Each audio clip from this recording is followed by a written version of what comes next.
नहीं, 9 दिन लग गए उनको खेद व्यक्त करने में, उन्हें 9 दिन लग गए खेद व्यक्त करने में। की दृष्टि में एक सूबे के सीएम को पहले भी नहीं था और कोई एक सूबे के सीएम को। और ये बीजेपी क्या कह रही है? बीजेपी कह रही है आप तो डर गए, सुप्रीम कोर्ट ने जो जांच कमेटी बनाई है उससे डरी है कांग्रेस पार्टी, इसलिए ये यू टर्न है।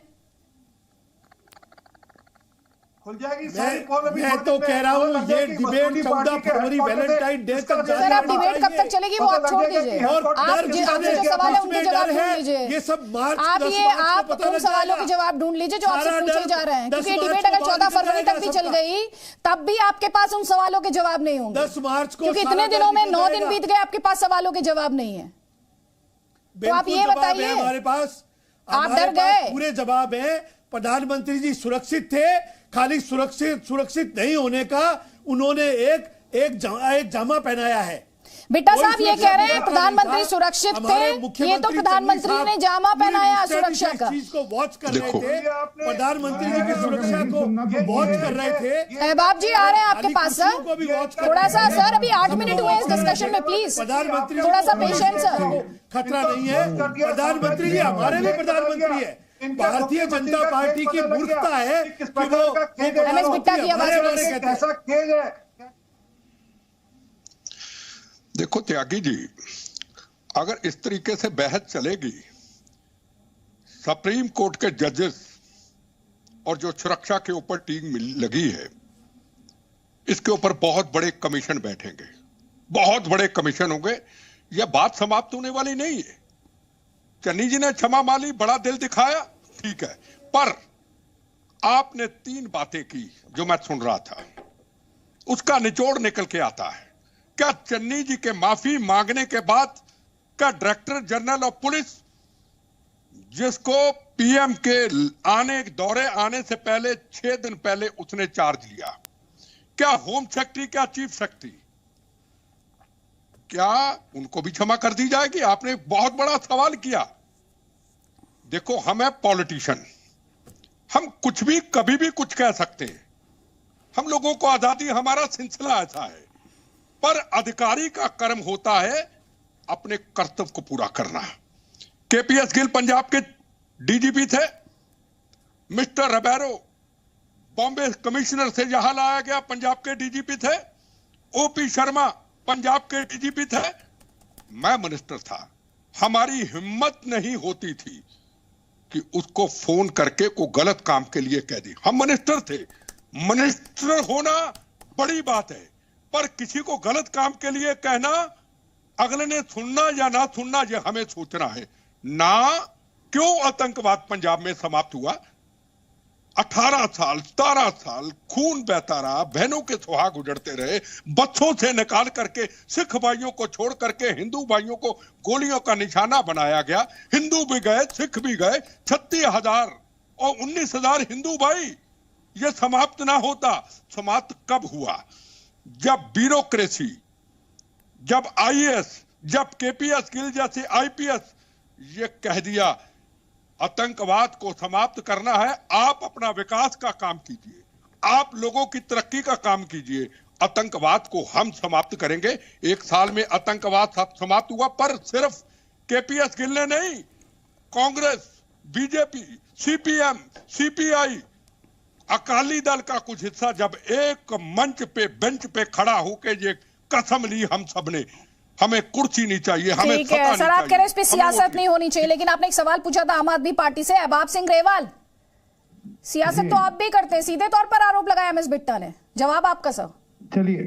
चलिए मैं पहले बोलूं जी, 2 शब्द हैं, इनकॉम्पिटेंस, नालायकी, जो चन्नी गवर्नमेंट की थी, जिससे ये दुर्भाग्यपूर्ण घटना घटी। प्रधानमंत्री की सुरक्षा राजनीति का मुद्दा नहीं होना चाहिए, ये बहुत गलत है, पहली बात।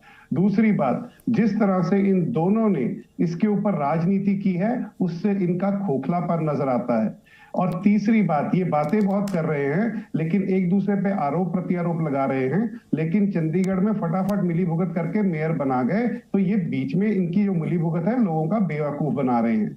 आम आदमी पार्टी का बड़ा स्पष्ट स्टैंड है। हम प्रधानमंत्री जी देश के प्रधानमंत्री हैं, उन्हें हर जगह पे जाने का हक है और स्टेट गवर्नमेंट की ये ड्यूटी बनती है कि उनका रास्ता क्लियर हो। अगर उनकी कोई और इनकॉम्पिटेंस रही है, अगर चन्नी जी ने खेद व्यक्त किया या कुछ भी कहा, वो इसलिए किया क्योंकि इस सिलसिले को खींचना चाहते हैं जितना लंबा खींचे। हम धन्यवाद करते हैं मानयोग सुप्रीम कोर्ट का, जिन्होंने एक निष्पक्ष जांच के आदेश दिए, दोनों की जांच बंद करवाई और दूध का दूध पानी का पानी करेंगे होगा, और जो भी अधिकारी इसके लिए रिस्पॉन्सिबल है उसे सजा होनी चाहिए, चाहे वो एसपीजी में हो चाहे वो स्टेट गवर्नमेंट में हो। सो एक इतनी सी बात है आदित्य जी, अगर ये लोग इस पे राजनीति करनी बंद करें और इसे प्योरली एक सिक्योरिटी इशू जो कि बहुत गंभीर था उसके हिसाब से देखें, तो राजनीति इसका कौन कर हल रहा है? निकलेगा। कांग्रेस, नहीं बीजेपी?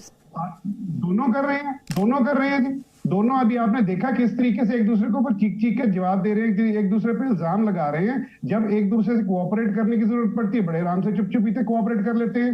सो बात सिर्फ इतनी है कि इनको ये इनको सूट करता है कि इसे जितना खींच ले उतना खींचता रहे। चन्नी जी को भी एकदम याद आ गया, अरे भाई एक अतिथि हमारी स्टेट में आए थे, वो देश के प्रधानमंत्री हैं, अगर आप उनको सुरक्षा नहीं दे पाए, आपको तो पहले दिन खेद व्यक्त करना चाहिए था।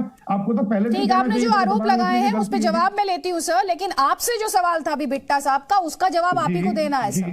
उसका जवाब आपको देना है, दीजिएगा प्लीज। आरपी सिंह आपको काउंटर करना चाह रहे थे, पहले उनका काउंटर लीजिए।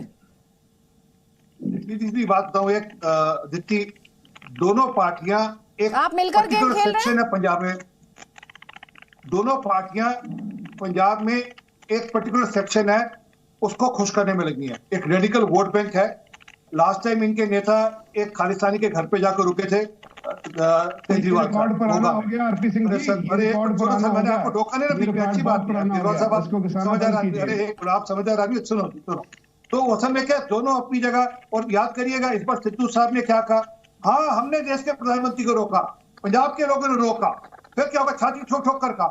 अरे आप राजनीति के चलते हुए आपने उन लोगों को प्रेरित किया, खड़ा किया और देश के प्रधानमंत्री की सुरक्षा खतरे में डाल दिया, और फिर उस पर छाती ठोककर उसको पर गुरा रहे। समय ये सबके सब एक वोट बैंक, एक छोटा सा वोट बैंक है, बहुत म्यूनिसिपल सा पंजाब में, उसको खुश करने में लगे हुए ताकि ये कौन सा वोट बैंक है? आरपी सिंह जी खुल के बोलिए ना। रेडिकल्स का, मैं तो कह रहा हूँ रेडिकल्स का, ऐसे जो लोग जो पंजाब के खिलाफ है, जो पंजाब को तोड़ना चाहते हैं, तो वही तो लोग हैं जो जब बाहर से ड्रोन से हथियार आते हैं जो रिसीव करते हैं। यहाँ पर वही लोग हैं जो बाहर से ड्रोन से ड्रग्स आते हैं उसको रिसीव करते हैं। ये वही लोग हैं जो लोग जब 35 किलोमीटर का दायरा मांगती है बीएसएफ, उसका विरोध करते हैं। ये वही लोग हैं। ये सबके सब एक छोटा सा वोट बैंक है जिसको खुश करने के लिए, क्योंकि उस वोट बैंक के माध्यम से देश से बड़ा कुछ समर्थन मिलता है इनको। ठीक है, अहबाब सिंह और उसके बाद गजेंद्र सिंह साकला, प्लीज जल्दी जल्दी। जी देखिए, ये जो बात कर रहे हैं ना, ये पुराना रिकॉर्ड है, घिस चुका है आरपी सिंह जी, अब बस कीजिए। और जवाब मैं ये देना चाहूंगा, पंजाब में तब टेररिज्म खत्म हुआ जब पंजाबियों ने फैसला किया। आरपी जी टोकिए मत, आरपी जी मैं आपके बीच में नहीं बोलता हूँ, मैं भी पंजाब में रहता हूँ, आरपी जी शायद दिल्ली में रहते हैं। पंजाब में टेररिज्म तब खत्म हुआ, बिट्टा जी जो कह रहे हैं, जब पंजाबियों ने फैसला लिया, जब हिंदू मुस्लिम फैसला किया कि तो सवाल तो आपने बहुत कन्वीनियंटली छोड़ दिया, उसका तो जवाब दिया नहीं। लेकिन आपसे नहीं सर, टू द पॉइंट रहेंगे। आपसे जो आरपी सिंह ने आपकी पार्टी पर आरोप लगाया, पहले तो आप उस पर जवाब दीजिए सर, पहले उस पर जवाब दीजिए। जवाब दे रहा हूं कि आप पिछली बारी, उस पे जवाब ये है कि पिछली बारी ये एक इंप्रेशन बनाने में कामयाब हुए थे।